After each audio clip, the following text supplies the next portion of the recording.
Monroe, Bing Crosby, Fred MacMurray, annoncés à grand son de trompe avant l'ouverture du festival, ne sont donc pas venus. En revanche, nous avons eu, à la dernière seconde, Ingrid Bergman.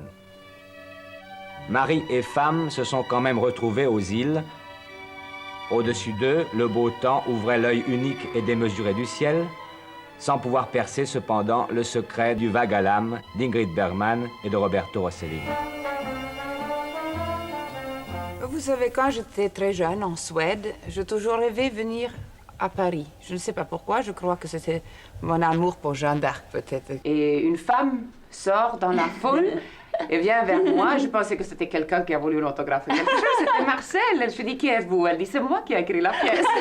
Nous sommes embrassés comme si nous étions toujours connus. Et ce sixième bonheur a été inspiré par le courage d'une missionnaire, qui nous vaut d'ailleurs le film L'Auberge du sixième bonheur, oui, que vous interprétez. Oui, et c'est une femme anglaise qui est encore vivante. Regardez, s'il vous plaît, nos téléspectateurs. Et... Oui, elle est encore en Chine. J'ai la chance d'avoir Ingrid Bergman pour jouer le rôle du Paul, une femme qui tombe dans une aventure parce qu'elle croit que l'homme qu'elle aime n'est soit pas assez dévoué à elle.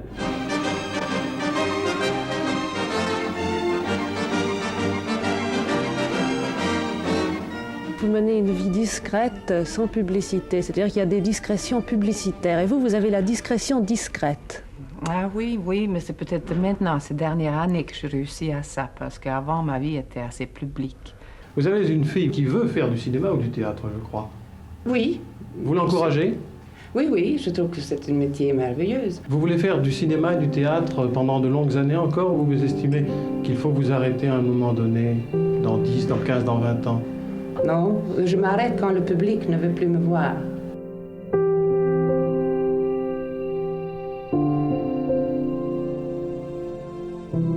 Chaque projection est suivie d'une conférence de presse tenue par les réalisateurs et les vedettes du film.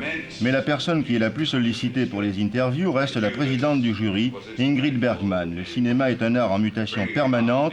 Ces tendances actuelles, dit Ingrid Bergman, me déconcertent, m'irritent, mais toujours me fascinent. C'est pas que je suis contre que ça change. Quelquefois, je me demande ce qu'on cherche. C'était un peu plus facile à comprendre le cinéma au commencement, n'est-ce pas? Parce qu'on a eu les histoires assez faciles et c'était plutôt avec un happy ending. Aujourd'hui, on fait les choses beaucoup plus compliquées. Non, il faut avoir une bonne santé, je crois, pour se lever le matin et commencer tout de suite avec la télévision et les interviews pour tous les pays d'Europe, en Amérique aussi. Votre secret, vous avez un secret? Est-ce que c'est peut-être votre sourire? Beaucoup d'énergie, je crois.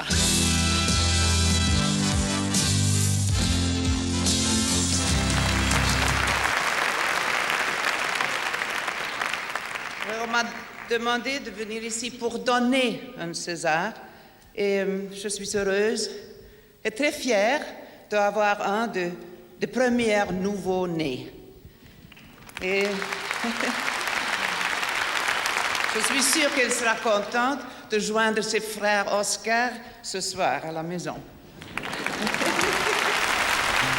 Ingrid Bergman est morte le jour même de son 67e anniversaire, hier soir à Londres. Elle a succombé à la longue bataille qu'elle livrait depuis 8 ans contre le cancer.